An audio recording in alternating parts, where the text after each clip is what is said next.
할렐루야. 자, 이제 오늘 이 오후에도 하나님의 말씀 앞에 서신 여러분들 가운데 하나님 주시는 천국의 기쁨과 평안이 충만하시기를 주님의 이름으로 간절히 축복합니다. 자, 오늘 법을 이제 오늘 좀 공부를 해보려고 합니다. 이제 오늘뿐만 아니라 계속 이제 주일 오후 시간에 몇 시간에 걸쳐서 법대 나온 사람이 아닌데 법을 공부 안 하니까 좀 그런데 우리 성경에 나온 법 중에 가장 기본적인 법인 십계명을 좀 살펴보려고 합니다. 이게 21세기인데 구약에 있는 십계명이 과연 무슨 의미가 있느냐? 여러분 십계명 잘 지키십니까? 이게 대답하기가 애매한 게 딱히 어기는 것 같지는 않은데 그렇다고 열심히 지키지는 않거든요. 그죠? 여러분 구약에 있는 법칙보다 우리는 신약에 있는 예수님의 어떤 가르침이 오히려 더 익숙하지요. 구약은 이미 예수님께서 완성하신 것 아닙니까? 그래서 이제 지나간 약속, 그래서 구약. 예수님이 새로 약속을 주셨으니 그 신약을 지키는 게 우리에게는 더 익숙해서 십계명은 솔직히 좀 기본적인 것으로 해서 어기지는 않지만 그렇다고 그거를 지키려고 막 이렇게 적극적으로 노력하고 그런 부분은 좀 우리가 약한 것 같아요. 그러면은 왜 십계명을 보아야 하느냐? 성경에 만약에 하나님께서 우리에게 구약의 십계명이 필요 없다라고 한다면 구약에 있는 십계명 말씀을 우리에게 주셨을까요? 안 주셨을까요? 안 주셨을 거예요. 자, 우리의 손에 들려있는 성경은 엄연히 구약도 있고 신약도 있습니다. 그러면 신약이 새로운 약속이니까 뭐 더 경중을 따지면 오히려 그 부분에 비중을 둬야 된다라고 얘기할 수는 있다 손 치더라도 구약에 있는 법도나 하나님의 규칙이나 그런 말씀들을 도외시하면 되느냐? 그렇지는 않다는 얘기죠. 구약에 있는 말씀을 통하여서도 충분히 하나님은 우리에게 하시고자 하시는 말씀이 분명히 있다라는 것. 그리고 구약에서 선포되는 그런 규칙이나 그런 말씀들도 신약에서 예수님을 통해서 주신 말씀과 차이가 없다라는 것. 여러분 그것을 우리는 알아야 됩니다. 우리는 계명 자체를 지켰냐 안 지켰냐 사실 그렇게 율법적으로 바리새적으로 그렇게 따질 필요는 없어요. 그럴 필요는 없지만 십계명 속에 담긴 하나님의 마음과 뜻은 무엇이냐에는 좀 배우고 집중할 필요가 있습니다. 왜 그러냐면 어쨌든지 하나님께서는 이스라엘 백성들에게 십계명을 주셨고 그거를 통해서 율법이라는 규례를 만드셨어요. 그리고 그것을 통해서 그냥 지켜라 라고 말만 하신 게 아니라 이 율법을 지키면 어떻게 돼요?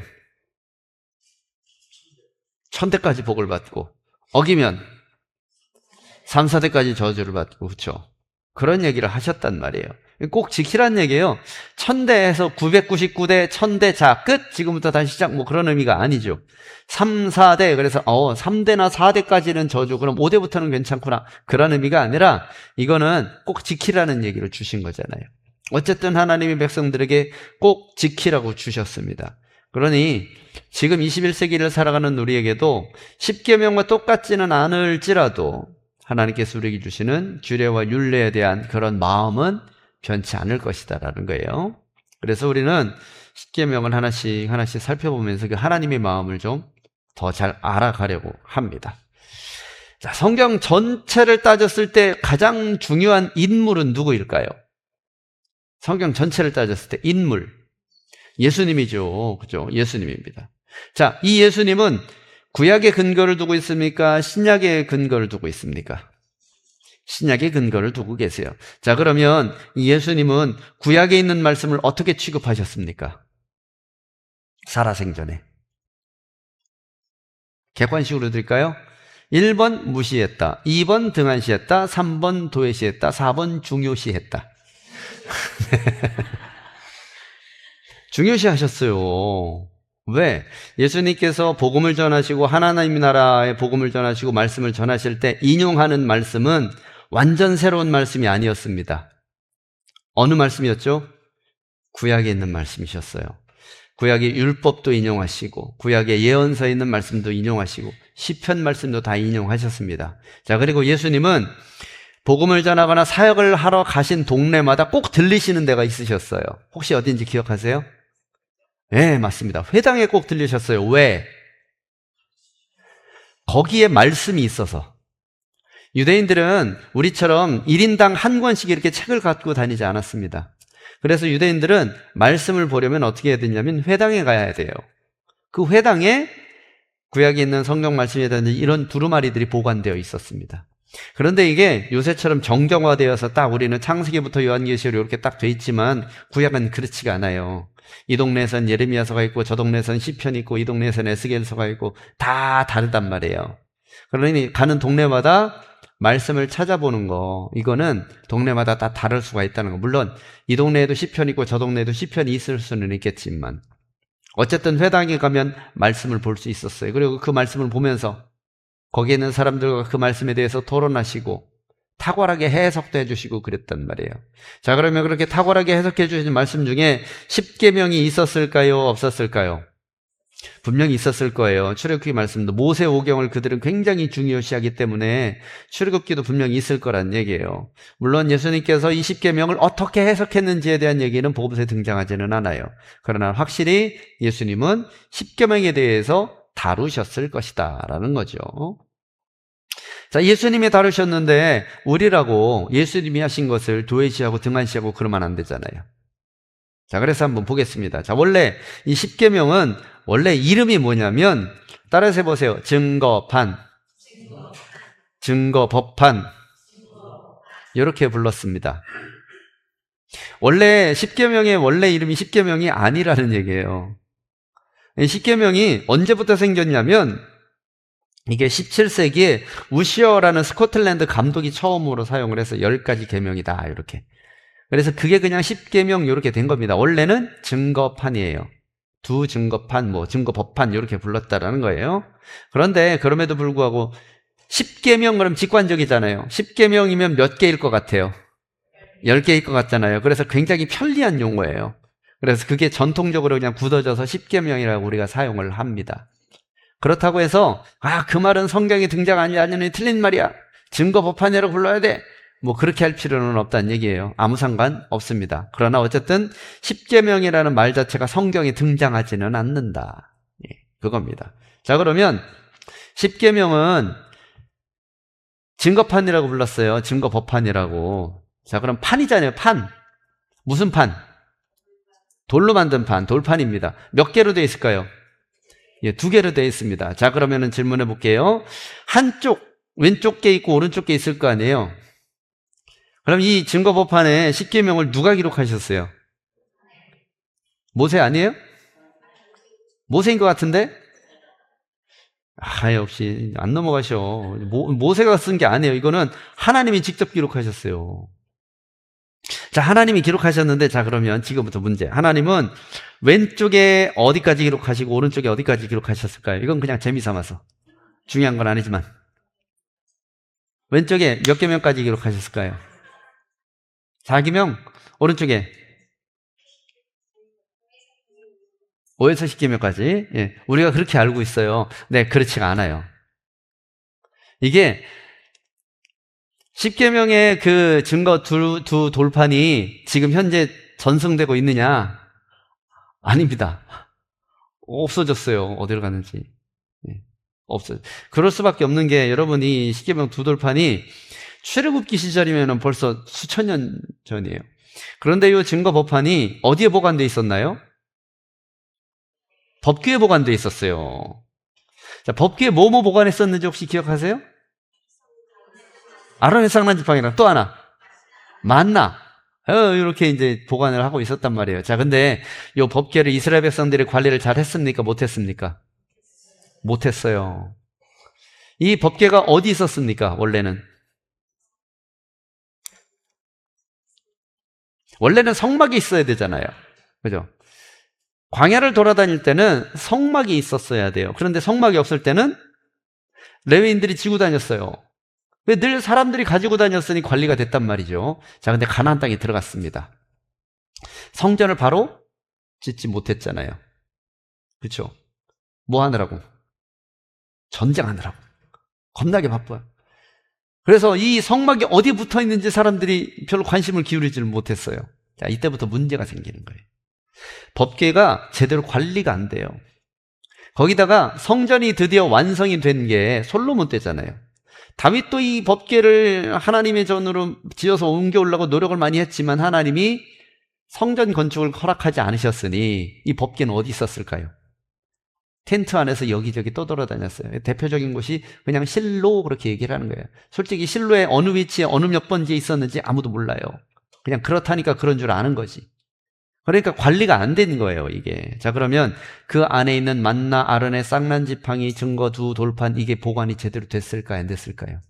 아무도 몰라요. 게다가 왕정 시대가 시작돼서 성전이 이렇게 완공이 됐음에도 불구하고 백성들이 신앙생활을 제대로 했어요, 안 했어요? 안 했죠. 그래서 여러분 어때요? 솔로몬이 죽은 이후에는 성전에서 예배도 안 드려요. 그러니 나중에 우시아나 이런 왕들이 딱 가보니까 어때요? 이 법궤가 어디 갔는지도 모르고 하나님의 율법책이 어디 갔는지도 모르고, 그죠? 그러니 이 증거 두 돌판도 어디로 어떻게 사라졌는지 아무도 알 수가 없어요. 그러니 이 법궤에 있는 이 증거 두 돌판에 몇 계명까지 써져 있는지 어땠는지 알 방법이 없어요. 그래서 후대 학자들이 그냥 추측을 하는 거예요. 추측을 했는데 이게 필로나 요세푸스 같은 역사학자들은 뭐라고 얘기하냐면, 야, 반씩 딱 나눠서 5개는 왼쪽, 5개는 오른쪽이야, 이렇게 얘기했어요. 역사학자들은. 자, 그런데 어거스틴은 조금 달라요. 야, 그 신명기 5장에 보니까 3계명까지가 왼쪽에 있는 거고 4계명부터는 오른쪽에 있는 거야, 이렇게 얘기했어요. 이건 어거스틴 얘기. 그런데 여러분, 우리가 가진 성경책을 이렇게 맨 뒤에 딱 보면 10계명이 있잖아요. 자, 그러면은 우리 10계명을 딱 보면은 주기도문, 사도행전은 저기 한 페이지에 써져 있는데 10계명은 2페이지로 돼 있잖아요. 왼쪽 페이지 보면은 제4는 여기까지 있고 오른쪽 페이지는 제5는 붙어 나와 있단 말이에요. 그래서 우리가 인식이 왼쪽 판에는 4개, 오른쪽 판에는 6개, 이렇게 알고 있는 거예요. 이거는 뭐냐면 추측입니다. 추측. 학자들이 연구의 추측이에요. 이거는 근거는 없어요. 근거는 없습니다. 자, 그런데 왼쪽 판에 뭐가 있고 오른쪽 판에 뭐가 있는 게 중요하냐? 안 중요해요, 사실은. 뭐 하나님 마음이죠. 자, 하나님이 10계명 돌판을 몇 개를 만드셨을까요? 총 4개를 만드셨어요. 기억하시죠? 처음에 2개 만들어서 주셨습니다, 모세한테. 그랬더니 모세가 어땠어요, 그거를? 깨먹었어요. 왜? 승질 부리다가. 승질 부리다가. 그래서 하나님이, 그거 깨먹으면 어떡해? 다시 올라와. 그래서 다시 만들어 주셨습니다. 자, 그럼 생각해 볼게요. 첫 번째 돌판에 새긴 거랑 똑같이 새겼을까요? 다르게 새겼을까요? 똑같이? 누가 그래요? 똑같이 다르게? 다르게? 누가 그래? 모르죠? 하나님 마음이에요. 우리는 그것조차도 알 수가 없어요. 그러니까 이거 따지게 되면, 이게 첫 번째 쓴 게 맞냐, 두 번째 쓴 게 맞냐, 어떤 게 정설이냐, 이거는 한도 끝도 없는 논쟁으로 갑니다. 그런데 이쪽 판에 몇 개를 썼든 말든, 하나님이 이쪽 판에 하나만 쓰고 여기 판에 9개를 쓰든 뭐가 중요하겠어요? 중요한 건 뭐냐면 10가지 계명이 변함없이 우리 인간들에게 주어졌다라는 게 중요하죠. 자, 그러면 오전 예배 때 제가 여러분들한테 말씀드린 게 있어요. 하나님은 모든 일에 계획이 있으시죠. 그죠? 인간을 창조한 것도 계획이 있으시고, 여러분 천지창조도 그냥 생각나는 대로 막 만든 거 아닌 거 아시죠? 하나님이 계획이 있었어요. 플랜이 있단 말이에요. 설계도만 없었을 뿐이지 다 플랜이 있어요. 하나님은 그냥 가만 깜깜해요. 그냥 불부터 켜, 그런 게 아니에요. 다 계획이 있단 말이에요. 자, 그러면 10계명을 주셨을 때 계획이 있었을까요, 없었을까요? 그런데 한번 생각해 보세요. 왜 주셨을까? 하나님의 목적이 뭡니까? 우리를 향한 하나님의 목적, 함께하는 거, 다른 말로 얘기하면 그거를 구원이라고 불러요. 하나님이 인간을 향한 최종적인 목적은 구원이에요. 구원시키는 거예요. 그러면 지금 출애굽을 시키는 것도 구원을 위한 하나의 그 과정이잖아요. 이스라엘 백성을 만든 것 자체도 구원을 위한 하나의 장치잖아요. 왜? 이스라엘 백성, 유대인들을 통해서 메시아, 예수 그리스도를 태어나게 하려고 선택해서 골라서 부르신 거잖아요. 하나님이 사람 골라서 부르는 게 한두 번이 아니에요. 계속 골라요. 최초로 고른 게 아담이기는 해요. 근데 아담은 골랐다기보다 만드셨죠. 자, 그런데 아담의 후손들이 죄를 많이 졌죠. 자, 그래서 어떻게 해요? 청소를 하세요. 물청소. 예, 샥 물청소. 근데 그 중에 다 버리지 않고 고르셨어요. 노아네를 골랐단 말이에요. 자, 얘네들은 이제 잘하겠지. 얘네들로부터 이제 좀 시작을 해보자. 그러는데 얘네들도 이렇게 자손이 퍼져나가고 그러면서 어떻게 됐어요? 또 똑같아지는 거예요. 자, 그 다음에 어떻게 하셨어요? 청소는 안 하셨어요. 안 하시겠다고 하셨거든요, 약속을. 그 다음에 어떻게 하셨냐면 바벨탑 사건 있잖아요. 언어를 다 쪼개서 다 흩어버리셨어요. 야야, 이것들이 뭉쳐있으니까 쓸데없는 소리만 하네. 그리고 다 찢어버리셨단 말이에요. 확. 자, 흩어버렸어요. 야, 이제 어떻게 해요, 이거? 그 중에서 또 구원을 이루어 가시려면 또 골라야 되는 거예요. 이거 골라야 돼. 그래서 고른 게 누구예요? 아브라함네를 골랐어요. 자, 근데 이거 껍데기로 보면, 육신으로 보면 아브라함은 그냥 갈대우르 사람 중에 하나예요. 똑같단 말이에요. 거기 있는 살아가는 그쪽 중근동에 살아가는 사람 중에 하나란 말이에요. 똑같은 사람. 그러나 골랐다라는 데 의미가 있는 거죠. 그렇게 해서 골랐어요. 아브라함을 고르고 그 다음 때에는 이스마엘, 이삭 중에 이삭을 고르시고 그 다음 때에는 야곱을 고르시고 계속 고르고 골라요. 근데 그게 다 계획이잖아요. 그죠? 그렇게 고르고 골라도 문제는 뭐예요? 이것들은 답이 없어. 그래서 어떻게 해요? 안 되겠다. 일단 규칙을 좀 줘서 요 안에 있게 하자. 그게 바로 십계명. 자, 그러면 우리는 아까 얘기했어요. 십계명을 잘 지키면 어떻게 한다고요? 천대까지 복을 주고 안 지키면 3, 4대까지 저주하신다. 이거 꼭 지키라는 얘기잖아요. 왜? 하나님의 목적이 구원이니까. 다른 얘기를 하면 인간이 구원받게 하려고 십계명을 주셨다. 말되죠? 자, 근데 십계명으로 구원을 받을 수 있어요, 없어요? 왜요? 못 지키니까.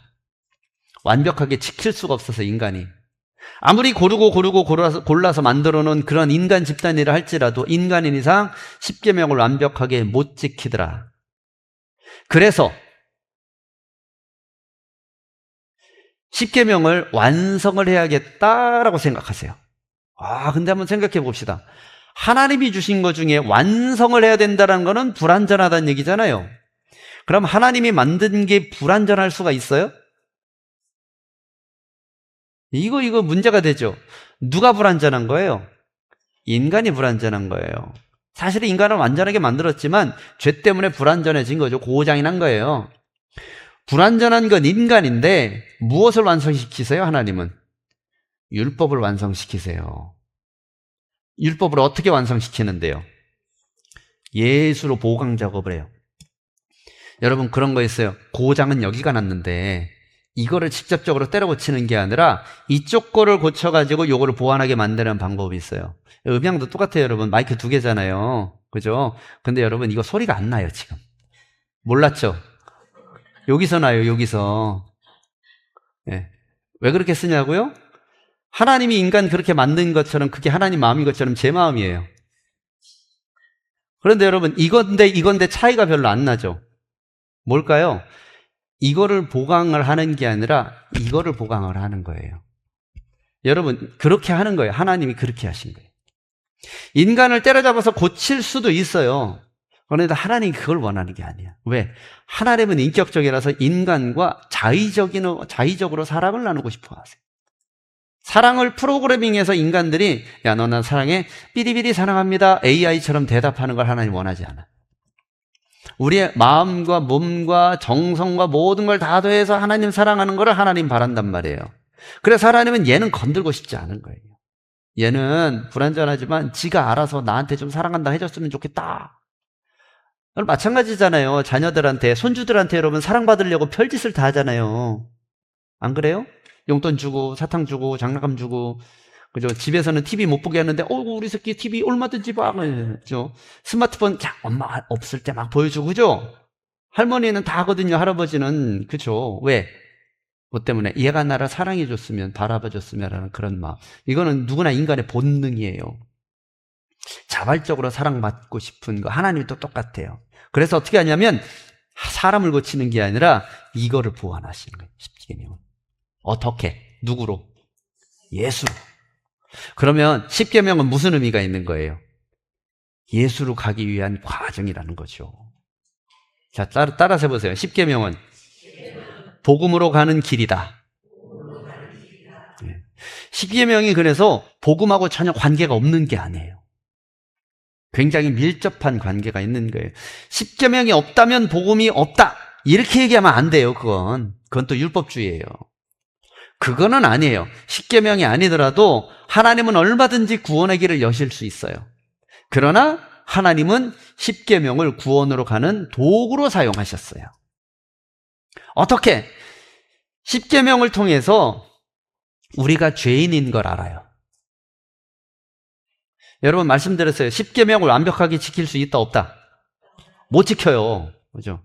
여러분 계명 지금까지 몇 개 완벽하게 지켰어요? 자, 1계명부터 한번 따져볼까요? 너는 나 외에 다른 신들을 내게 주지 말지니라. 자, 지켰어요? 안 지켰어요? 확실해요? 그래요? 제가 한번 여러분들의 실체를 파헤쳐 볼까요?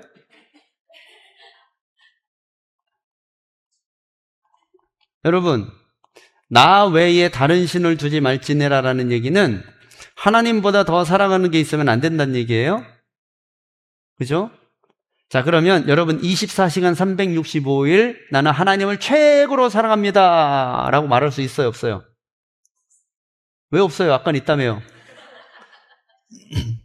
언제 그랬는데요? 나도 모르게 내 아들이 먼저일 때가 있었어요. 나도 모르게 내 식구들이 먼저일 때가 있었어요. 심지어 나도 모르게 내 자신이 먼저일 때가 있었잖아요. 나도 모르게. 그러면 하나님 몰랐어요. 자, 통해요, 안 통해요? 안 통해요. 모르면 죄가 아닙니까? 죄죠. 우리 늘 기도하잖아요. 주여 알고도 지은 죄 모르고도 지은 죄 용서해 주옵소서. 그죠? 모르고도 지은 죄도 죄란 말이에요. 1계명 어겼네 벌써. 자, 2계명 우상을 만들지 말래요. 자, 우상 있어요 없어요 집에?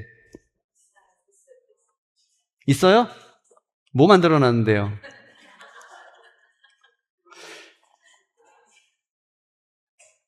간혹 때로 오늘은 예배 드리지 말고 맞아 오늘 드라마 진짜 재밌는 거 하는데 집에 가서 좀 봤으면 좋겠다라는 생각이 드는 순간 그 TV는 우상이에요. 또 야 우리 아들 고3인데 야 고3 때는 공부에 집중해 도서관 가 예배는 내년에. 자, 그러면 아들이 우상이에요. 오늘 1년에 한 번 있는 그 귀중한 너무나 이 행사인데 이거 가야 돼. 자, 그러면 그 순간에 그 우상이에요. 막 찔리죠? 그죠? 뭐 저라고 깨끗해서 얘기하는 건 아닙니다. 사람 다 그렇다는 얘기죠. 계속 따져봐요? 넘어갑시다. 가슴 아프잖아요. 10개 이거 다 따지면 오늘 밤을 새도 모자랄걸? 여러분 10계명은 지키는 게 문제가 아니라 못 지켜요. 100번 중에 한 번 어기면 지킨 거예요, 안 지킨 거예요? 사람은 지켰다고 그래요. 99번 지켰으니까. 근데 하나님은 안 지켰다고 그래요. 그죠? 그래서 여러분 10계명은 지키는 게 불가능해요. 그러면 이 10계명을 토대로 600몇 가지의 규례를 만들었는데 그걸 인간이 어떻게 다 지켜요? 제가 말씀드렸죠. 히브리 대학교의 제 친구 목사네 교수 어떻게 했는지 기억하시죠? 안 나요? 토요일날 불렀댔잖아요. 수업이 없는데 이군 잠깐 내 사무실로 오게. 그래서 갔더니 교수님이 저기 저 책장에 있는 저 주석책 좀 꺼내줘 그러는 거예요. 아니 교수님이 이거는 직접 하실 수 있잖아요. 그랬더니 내가 유대교 규례에 이거 안식일에는 그거 옮기면 안 돼. 사다리 옮기면 안 돼. 그 노동이야. 다 자네가 좀 해줘. 그래서 책 꺼내주고 왔대요. 안식일 날 히브리 대학교 교수님 유대교인이라. 왜 그게 말이 안 되잖아요. 그죠? 아니, 그건 그렇게 했어도 우물에 돈 빠지면 건질 거잖아. 그건 노동이 아닌가? 그죠? 계명이라는 건 그런 약점이 있는 거예요. 그게 계명의 약점인가요? 아니죠. 못 지키는 인간의 약점이지. 근데 그걸 어떻게? 예수님으로 보완을 하신 거예요. 보완을 했다기보다는 완성을 하신 거예요. 어떻게? 예수님이라는 것, 그거를 은혜라는 걸로 이렇게 덮으신 거예요. 여러분, 은혜가 뭐가 은혜냐면, 은혜는 쉬워요. 가령 우리 배장로님이랑 우리 김경실 권사님이랑 똑같은 잘못을 했어. 똑같은 잘못을 했는데 제가 배장로님 그러시면 안 됩니다. 저기 가서 반성하세요. 이렇게 하고 김경실 권사님 그럴 수도 있지. 괜찮아. 신경 쓰지 마. 자, 그랬어요. 공평해 안 공평해요? 왜요? 내 마음이지. 이건 뭐냐면 당하신 배장로님은 그런 게 어디 있습니까? 그래요. 그죠? 근데 김경실 권사님은 너무 감사해요. 그죠? 자, 그럼 우리는 하나님 앞에서 우리는 권사님이에요, 장로님이에요? 우리는 권사님인 거예요. 저 사람은 용서 못 받았어요. 하나님 안 믿어서. 근데 나는 봐주겠대. 여러분, 그거를 은혜라고 부르는 거예요. 공평이 먼저예요, 은혜가 먼저예요? 여러분, 공평이 먼저면요, 우리 다 지옥 가야 돼요. 은혜로 덮었으니까 우리가 사는 거죠. 십계명은 사실은 공평에 가까워요. 공의에 가까워요. 그런데 하나님 그거를 은혜로 덮으신 거예요. 그런데 그 은혜로 덮으시는 게 공평이 없으면 은혜로 알까요? 제가 잘못했어요. 임 권사님도 잘못하고 고장로님도 잘못했어요. 그런데 권사님도 괜찮아요. 장로님도 괜찮아요. 고건사님도 괜찮아요. 에브리바디 괜찮아요. 다 그랬어요. 자, 그러면은 다 괜찮잖아요. 그럼 여러분들 어떻게 할까요? 전양반한테 저래도 되는구나. 그렇게 돼요. 그죠? 원래 우리는 그렇게 해와서 다. 그러면 그게 은혜인 걸 몰라요. 무슨 얘기인지 알겠죠? 기준이 있고 공평이 있고 규칙이 있어야 이게 잘못된 걸 알 수 있다는 거예요. 그래서 율법은 뭐냐면 나를 비추는 거울이라고 부르는 거예요.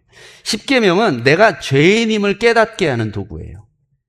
그래서 은혜의 자리로 나갈 수 있게 만들어요. 우리나라가 문제가 뭔지 알아요?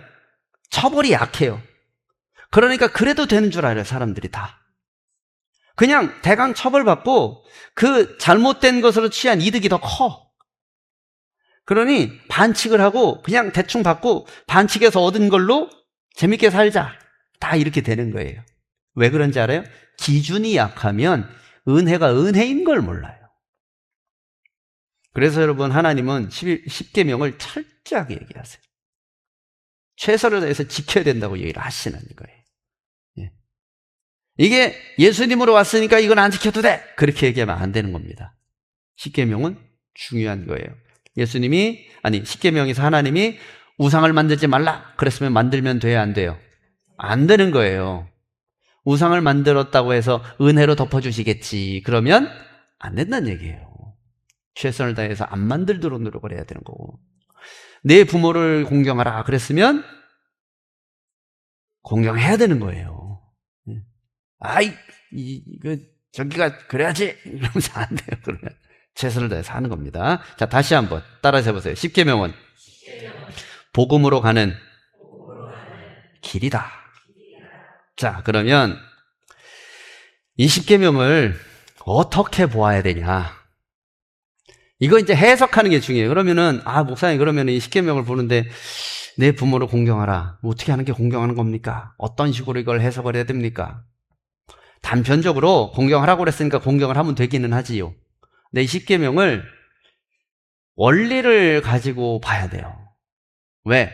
하나님은 정말 좋은 마음과 뜻으로 계명을 주셨지만 인간은 그거를 잘 오해해요. 여러분, 우리 인간이 참 문제가 뭐냐면 하나님은 똑바로 얘기하는데 똑바로 못 알아들어요. 저 같아요, 저. 우리 아내가 여보 이것 좀 해요. 그러면 그러고 가서 딴 거 하는 거야. 아니 그거 말고 이거 하라고. 이거 하라며. 내가 언제 그랬어. 이거 하라며. 우리가 그래요. 하나님은 똑바로 얘기하시는데 못 알아들어요. 그래서 뭐냐면, 아, 이 타이밍에서는 이 양반이 이걸 시킬 타이밍이 아닌데라는 감이 필요해요. 그걸 뭐냐면 원리라고 불러요. 하나님은 이 부분에서는 요렇게 하시던데 라는 그런 원리, 그 원리가 되게 많아요. 되게 많은데 오늘은 한 9개만 볼게요. 큰일 났어요. 9개 하면 하나당 10분만 해도 90분인데 여러분 아니에요. 10분 만에 끝낼 수 있어요. 자, 첫 번째 원리는 영적인 원리로 봐야 돼요. 십계명은. 지식적인 원리로 보면 안 되고 영적인 원리로 봐야 됩니다. 자, 왜? 세상의 규칙은 행위에 따라서 상벌이 정해져요. 그런데 십계명은 행위가 아니라 뭐에 따라서 정해지냐면 의도와 마음에 품는 중심에 따라서 정해져요. 그 영혼 상태가 어떠냐에 따라서 정해진다는 거예요. 예를 들면 살인하지 말라 그랬죠. 근데 예수님 뭐라고 그랬어요? 마음에 품는 것도 살인이라고 그랬어요. 예수님은 물론 음욕에 대해서 얘기를 하셨지만 그 마음에 품는 것도 죄다. 이건 뭐냐면 그의 영혼이 하나님한테 온전하고 싶냐 안 하냐 여기에 달려있다라는 거예요. 십계명을 지키는 거는. 하나님 앞에 온전하려면 하나님이 주시는 계명을 어길 수가 없어요. 이거 최선을 다해서 지키려고 하죠. 실수해서 어기는 일이 있을 수는 있을지언정 등한시하지는 않아요. 바로 그거예요. 그래서 십계명은 어떻게 봐야 되냐면 영적인 원리로 봐야 돼요. 살인하지 말라 그랬으니까 저는 사람 죽인 적이 없는데요. 근데 죽여버리고 싶다는 마음은 품은 적 있잖아요. 그러면 살인죄를 저지르는 거예요. 중심, 마음 중심, 영적인 해석. 자, 두 번째, 대꾸의 원리입니다. 대꾸의 원리가 뭐냐면 십계명을 보면 저기가 있어요. 뭐뭐 해라 이게 있고요. 뭐뭐 하지 마라 이게 있어요. 자, 하라 그건 어떻게 하면 돼요? 하지 마라 그러면 그렇게 단순하게 하면 걸리는 거예요. 하라 한 것 중에는 하지 말라는 얘기도 포함되어 있는 거예요. 하지 말라는 것 중에는 하라는 것도 포함되어 있는 거예요. 동시에 다 있다라는 얘기예요. 예를 들면 안식일을 기억하여 거룩하게 지키라. 이건 무슨 말과 똑같냐면 안식일을 범하지 말라는 것과 같다는 얘기예요. 뭐가 달라요? 자, 뭐가 다른지 설명해 줄게요. 안식일을 기억하여 거룩하게 지켜라. 주일 지키라는 얘기잖아요. 자, 1년 52주나 53주 중에 49주를 지켰습니다. 주일을, 안식일을 지켰습니까? 안 지켰습니까? 지켰습니까? 안 지켰습니까? 똑바로 얘기해요. 왜? 안 지켰어요. 무슨 말인지 이해 확 가시죠? 안식일을 기억하여 거룩하게 지키라는 세상에선 그래요. 행위에 따르면 49대 3이니까 이건 지켰다고 봐야지. 이거는 본 재판장이 판단을 하는 바 대부분을 지켰기 때문에 이거는 지켰다라고 판단이 됩니다 라고 땅땅땅 할 수 있죠. 그죠? 그리고 그거에 대해서 사람들 별로 이의를 제기하지 않아요. 과반수만 넘으면 했다고 치고 때로는 52주 중에 딱 3주만 나왔어. 안식일을 지켰어요? 안 지켰어요? 3주는 지켰잖아요 라고 얘기할 수 있어요. 그렇죠? 그런데 그렇게 해석하면 안 된다는 거예요. 왜?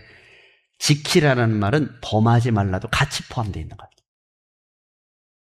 그래서 한 주를 범해도 범한 거예요. 한 주를 안 지켜도 안 지킨 게 되는 거예요.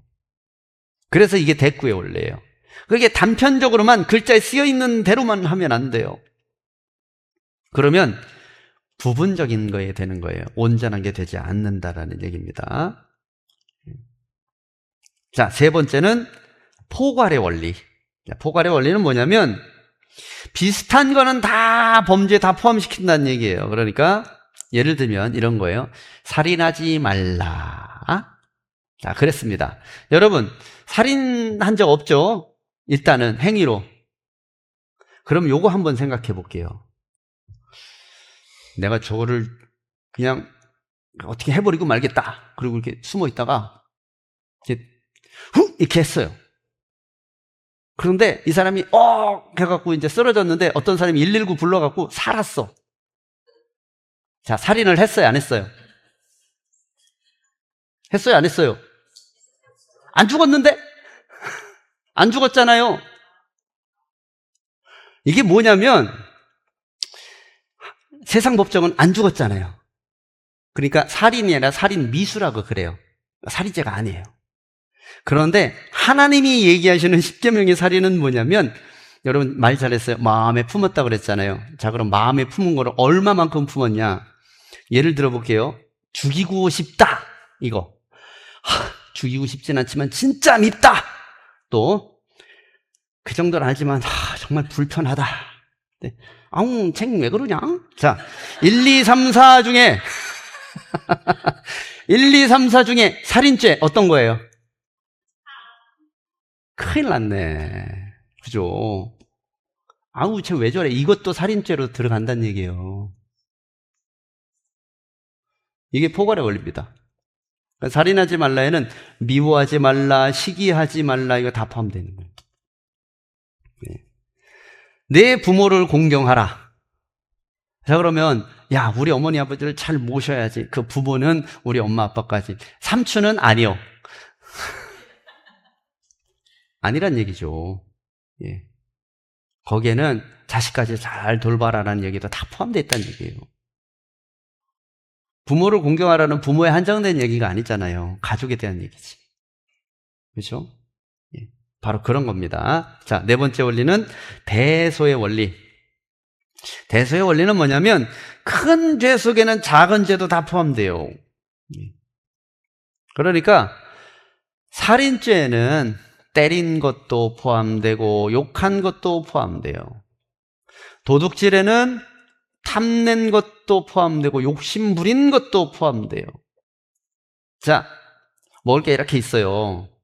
네 등분을 딱 나눴어요. 그래서 하나씩 먹기로 했어요. 네 사람이 하나씩 먹기로 했는데, 이렇게 먹다 보면은 숟가락이 요만큼 더 들어갈 때 있잖아요. 이렇게 한 숟가락 정도 이렇게 더 들어갈 때.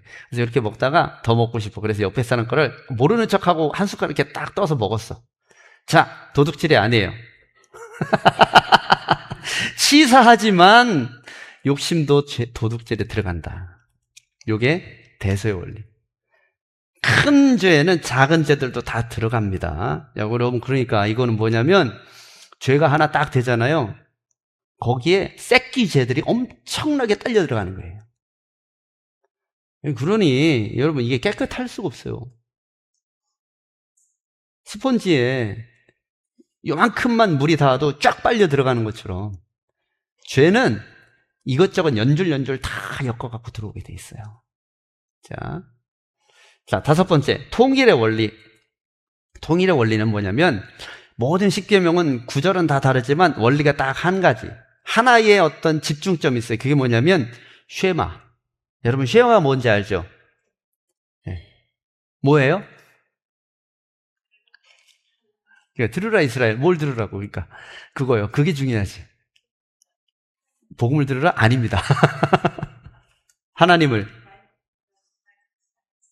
네? 하나님을 사랑하라. 들으라 이스라엘. 내 마음과 목숨과 힘을 다하여 주 너의 하나님을 사랑하고, 그 뒤에 예수님이 또 하나 붙였죠. 뭐라고? 내 이웃을 내 몸과 같이 사랑하라. 이렇게 된 거예요. 예. 거기에 딱 집중이 다 돼 있어요. 여기서부터 모든 것이 다 파생되는 거예요. 그러니 이 계명 하나는 뭐냐면 그 마음이 있어야 된다는 얘기예요. 하나님을 사랑하는 마음이 있은 다음에야 행위로 지키는 게 의미가 있는 거예요. 내가 행위를 똑바로 했으니 다 끝이다라고 얘기하면 안 됩니다. 그 중심에 하나님을 사랑하는 마음이 있느냐, 하나님을 경외하는 마음이 있느냐, 엄청나게 중요해요. 자, 여섯 번째, 선후와 우열의 원리라는 게 있습니다. 선후와 우열의 원리. 자, 볼게요. 십계명은 1계명부터 10계명까지 있어요. 자, 이 중에서 제일 중요한 계명은 몇 계명일까요?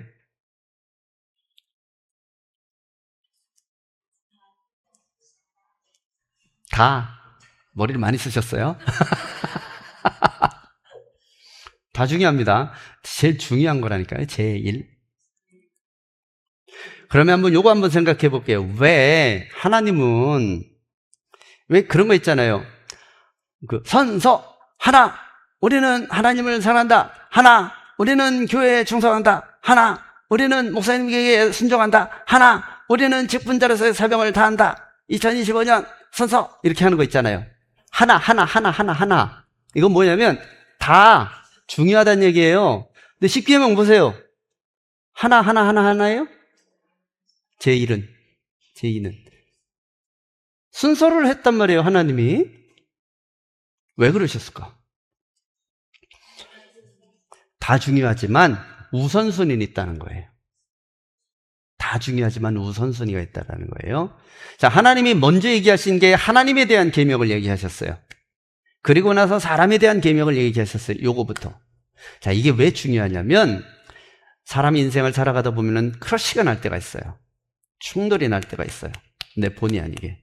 가장 쉬운 예가 뭐냐면 우리 어머니 아버지는 예수를 안 믿거든요. 그런데 너는 왜 예수를 믿냐? 우리 집안은 대대로 해신제를 지내야 되는데 너 예수 믿으면 나중에 나 제사 지낼 거 아니야? 교회 가지 마!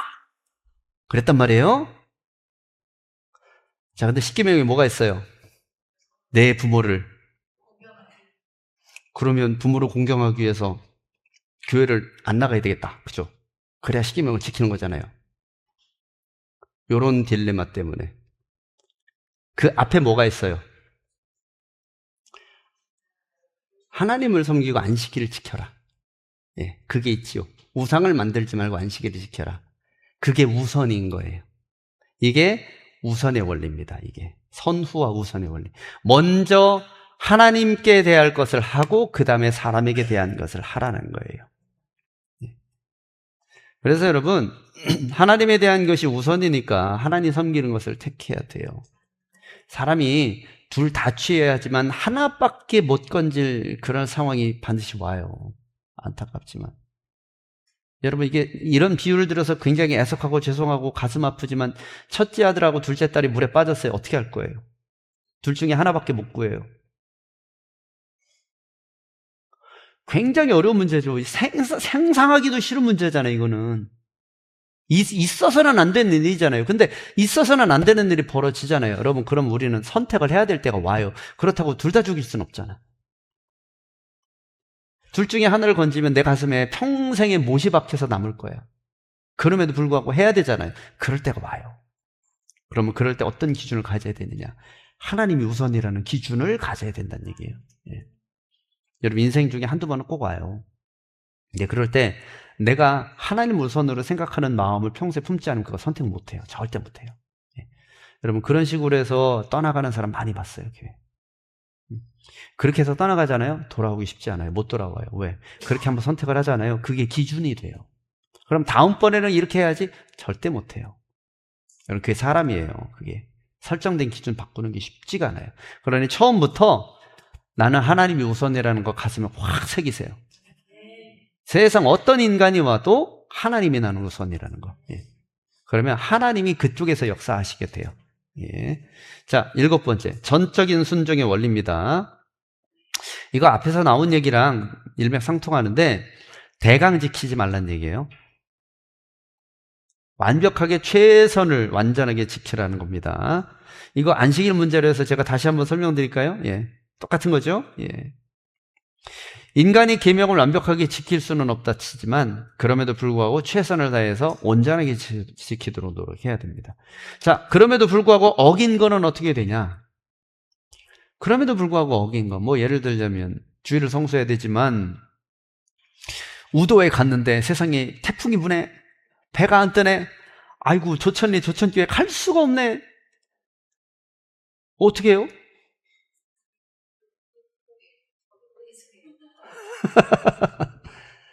불가항력적인 경우가 오는 경우가 있어요.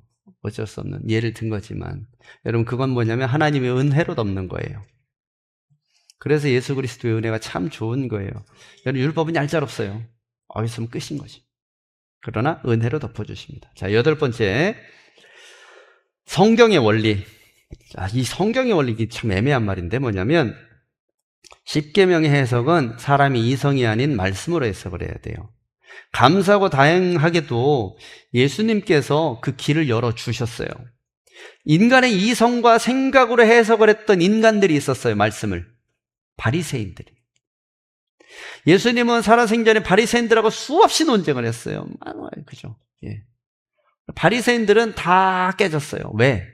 원리를 몰라서 그래요. 인간의 이성으로 말씀을 해석을 했으니까. 그러니까 5걸음 가면 율법을 어긴 거고 3걸음까지는 괜찮다, 이런 얘기하는 거죠.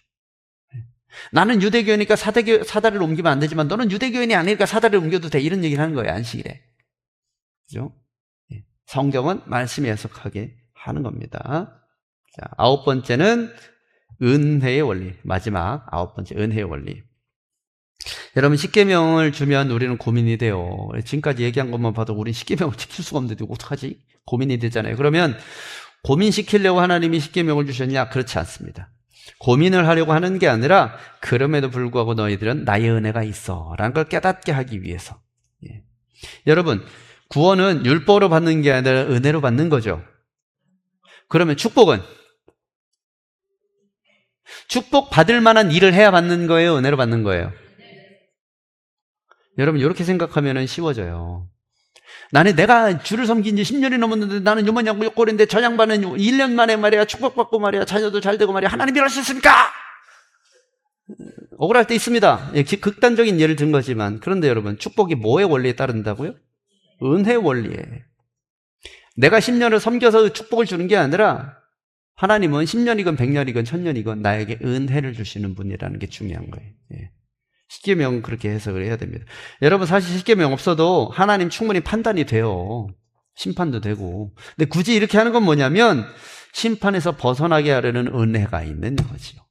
자, 십계명은 선포된 거예요. 합의해서 만든 게 아닙니다. 모세야, 이걸 좀 합의를 해보자. 자, 가만히 있어봐. 네가 생각하기에 이스라엘 백성들은 없더니 상의하고 만드시지 않으셨어요. 자, 받아가! 그러면서 쫙쫙 적어주셨어요. 선포입니다. 이게 구약의 시대 인간들에게 주신 하나님 나라에 대한 선포의 말씀. 그러니까 구약 시대로만 국한이 여기서 가볍게 여기지 말고 우리 시대 말씀으로 잘 승화돼서 이제 앞으로 더 살펴보십시다. 자, 우리 함께 찬양하고 기도하겠습니다.